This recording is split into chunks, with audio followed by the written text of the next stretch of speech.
make these soft, fluffy milk and butter bread rolls, starting with 1 stick of melted butter, 1/3 cup honey, and 1/2 cup warm milk.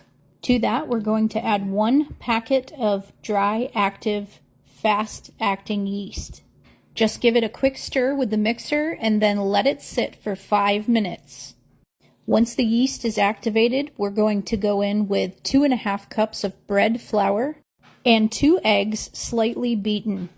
Now start your stand mixer on low and see how it incorporates. You may need more flour depending on your humidity level. I wanted you to see the process as the ingredients incorporate and the dough ball starts to form.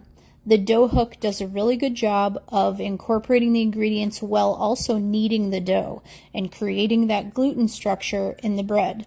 Now I did have to add an additional 1/3 cup of flour, but I live in Florida and it's very humid here, so you may not. But what you're looking for is a dough ball to form, the dough hook to start kneading it and banging it against the sides of the mixer, and the dough itself to pull away from the bottom and sides of the bowl. Once that happens, you'll know your dough is good. In total, you will want to knead the dough with the mixer for about a minute. Now, if you are making this recipe by hand, you will want to quadruple that. Once finished, the bowl should virtually be clean. You're going to remove the dough hook and let the bread rest until the dough has doubled in size. The amount of time this will take will vary greatly depending on the temperature of your home. If you have a warm place to put the dough, it will increase the speed of the rise. You can go ahead and prepare your muffin tray, as this recipe makes 12 rolls. I don't use a scale, I just eyeball it into 12 equal portions, the best I can do. This is not a commercial bakery. It's just cooking for my family at home.